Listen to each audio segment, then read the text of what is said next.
Hi there, welcome to today's video. I'm Jeanette with Vivo Vintage Designs. If you're new to my channel, welcome. I'm glad you're here. On this channel, we learn alcohol ink, watercolor, and other creative art projects together. All right, now that that's out of the way, let's get started.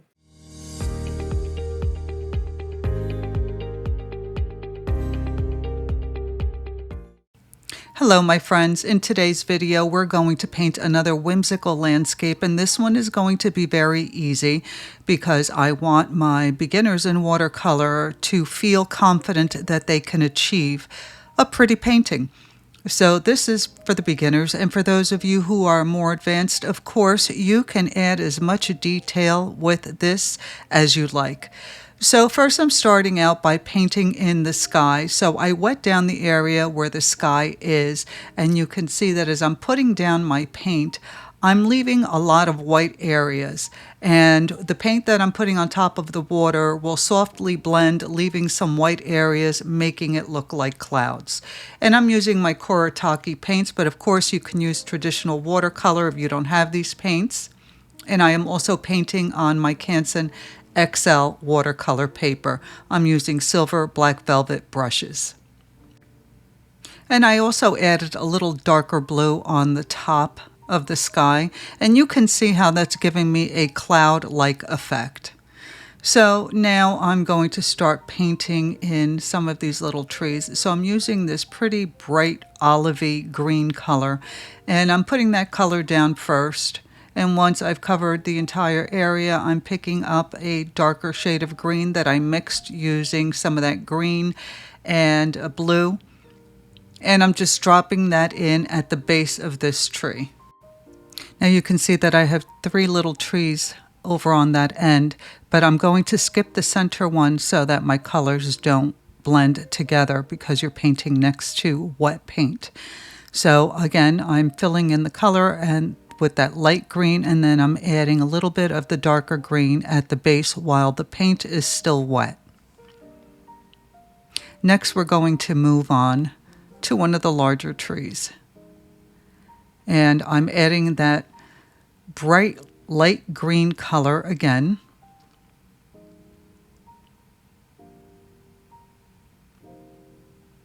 And you can see I'm using a smaller brush for these smaller details. And now I'm going to pick up whatever color I like. You can use whatever colors you like. And while the paint is still wet, I'm going to drop in that different color just to give the tree some interest. For this tree over here, I've watered down this brick-like color, and you can see it's really diluted. So I'm going to fill in the tree using this diluted color.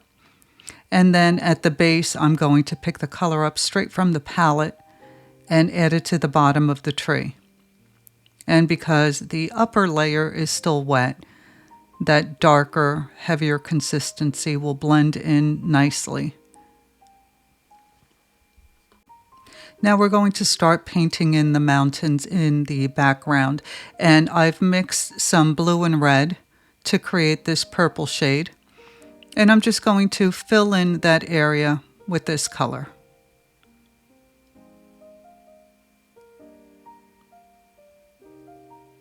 And you can see that I'm using a much larger brush.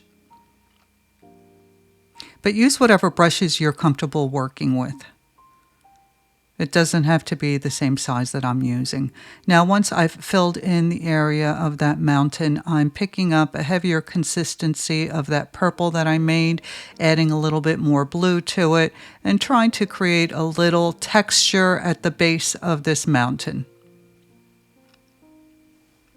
And later on, you'll see that I didn't film this, but at the end of the video, I looked at the mountains and I didn't have enough texture in them. So I did use a micron pen, and I created a few lines to make it look more like mountains. And you don't have to do that, but it just looked like it needed a little something to me. Now I'm painting the second mountain in the background.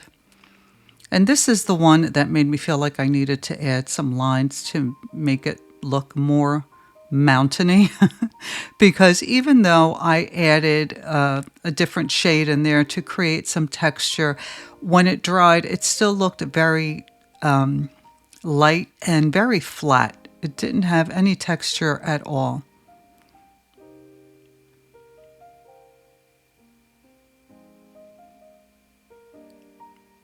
Now again, you can see that I'm using a larger brush to fill in this area, but because these brushes have such a great point to them, I can easily maneuver around all those little tight areas.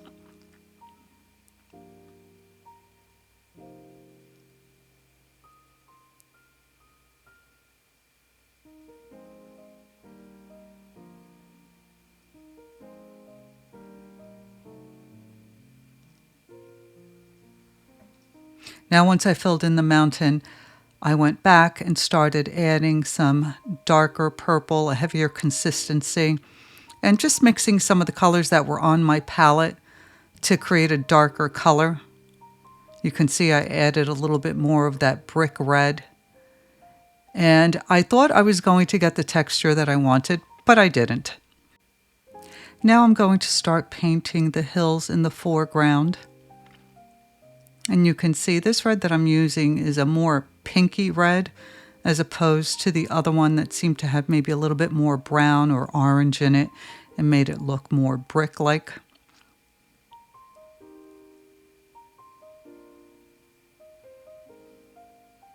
And if you're using the Canson XL watercolor paper, it does dry very quickly, so you have to work quickly. And you can see now that I filled in the area, I'm picking up the paint straight from the palette and I'm adding it to the bottom of that hill just to create some texture and make it a little bit more interesting so it doesn't appear so flat.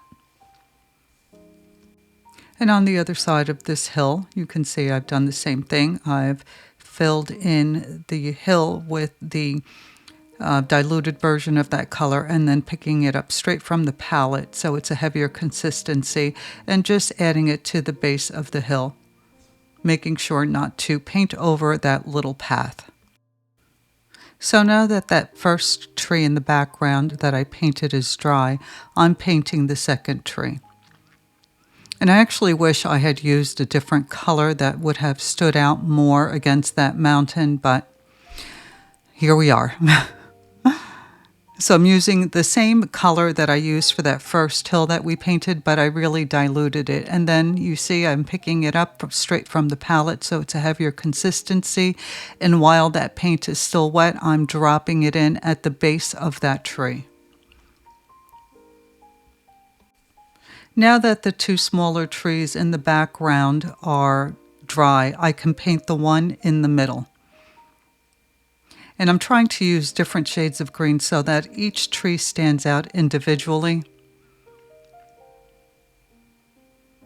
So you can see this one I started at the bottom adding the darker green, and then as I moved up I added the lighter green, and then I went back and I added more of the darker green around the edge and the base. And now I'm moving on to the larger tree in the foreground, and because this one is closer to the viewer, I wanted to add more detail to it. So you can see I started out with that lighter shade of green and I filled in the entire area. And then off camera, I have my palette where I'm just mixing colors there and trying to create darker or lighter shades of green. And I'm adding first this, I guess, this darker green. And then I went and I added some more blue to it to make it even darker.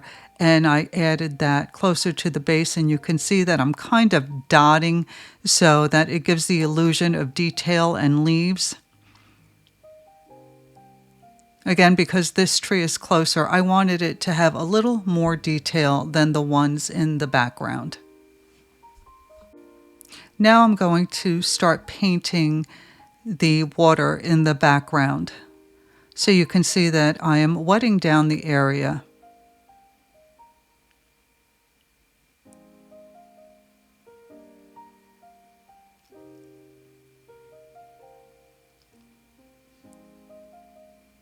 And now I'm picking up a different shade of blue than I used for the sky. And I'm going to start painting in the water. And I had a little too much water on my paper, so it wasn't giving me the effect later on that I wanted.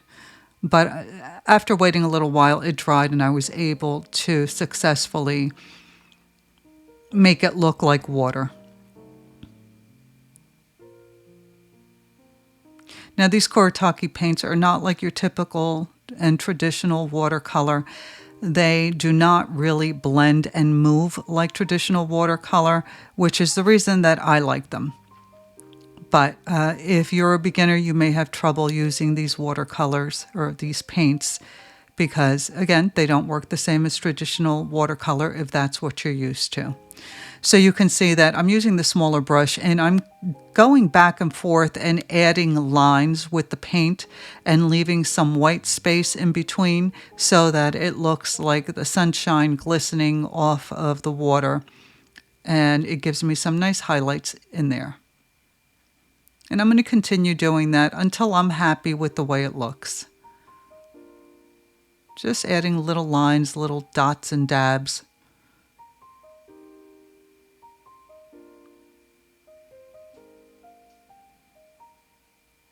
And I'm making sure that the water furthest away from me is just a little bit darker and it becomes a little bit lighter as it gets closer to you. And now you can see my paper is drying, so my lines are showing up better instead of blending in with the water that's on the paper. But I'm impatient, so it happens. Now that the red hill is dry, I can go ahead and paint the hill next to it. And you can see that I don't have a green like this on the Kuretake paint palette, but I'm just mixing colors on my ceramic palette, which is off camera, to get the shades that I want. So again, I'm filling in the area and painting around the little shrubs that I've added at the base of that hill. And then once I have that entire area covered, I'm picking up a heavier consistency, adding a little bit more blue to change the color, and just dotting in a little detail at the bottom for texture.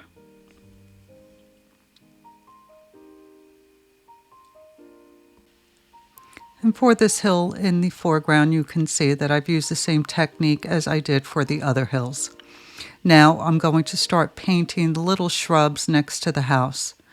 And I'm going to paint these using the same technique that I used for the trees, the green trees that you saw me paint earlier. I'm adding the lighter color, and then while the paint is still wet, I'm going to add the darker color. On this one, you can see I've added the darker color first, and now I'm adding the lighter color. Either way works well. So now I'm just finishing up my last hill in the background and adding the darker shade at the bottom of that hill. And we're getting close to being finished. Now, for those of you who don't want to have to draw this or don't like to draw, you can simply pause the video at the end where I post the finished painting, and you can take a screenshot, print it out, and use it as a traceable, or simply use it as your reference. And again, for those of you who are more advanced, you can go to town adding details in these hills and in the trees. There's so much that you can do. So if you do give this painting a try, use your imagination and creativity and make the painting your own by adding the sort of elements and details that you enjoy most. I'm keeping this very simple so that my beginners feel confident in being able to achieve this painting. So you can see now I'm just finishing up these shrubs again, adding the lighter color and the darker color at the base just to give them more interest and make them stand out. And you can make these any colors you like. They don't have to be green.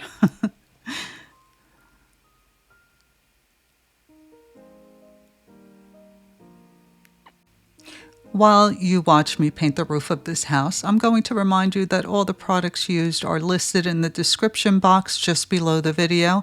And if you have any questions about anything that you've seen me do here, please leave it in the comments. I do read all the comments and respond to all questions, to everyone.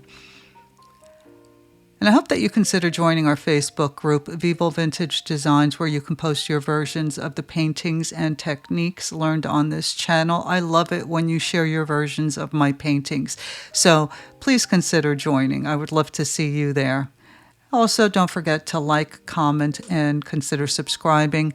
Your interaction with my channel is really helpful. It lets YouTube know that you're enjoying my content, and it makes my videos available to, or they recommend my videos to more viewers. It's a really nice way to show your support, and I really do appreciate it.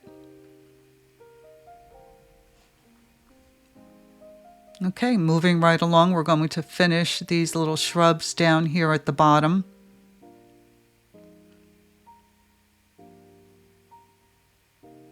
Again, adding the lighter color,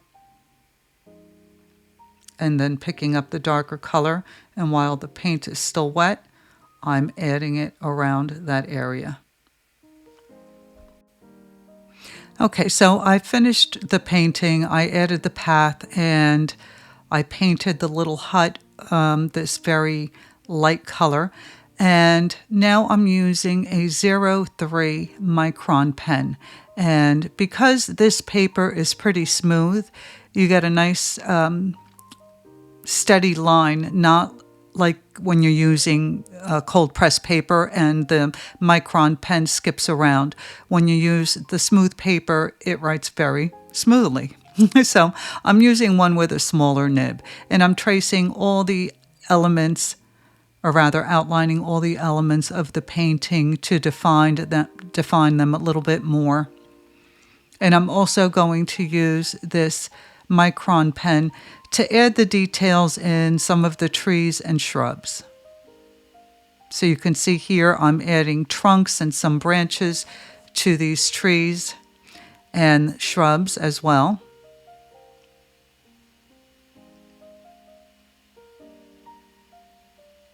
And I'm also going to use it to add the windows to the little hut.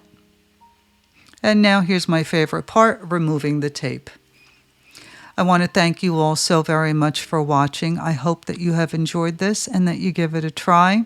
Again, let me know if you have any questions. Don't forget to like, comment, and subscribe.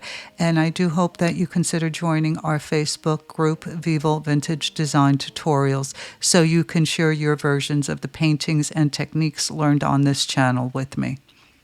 All right, everyone. Thanks for watching, and I will see you in the next one. Bye.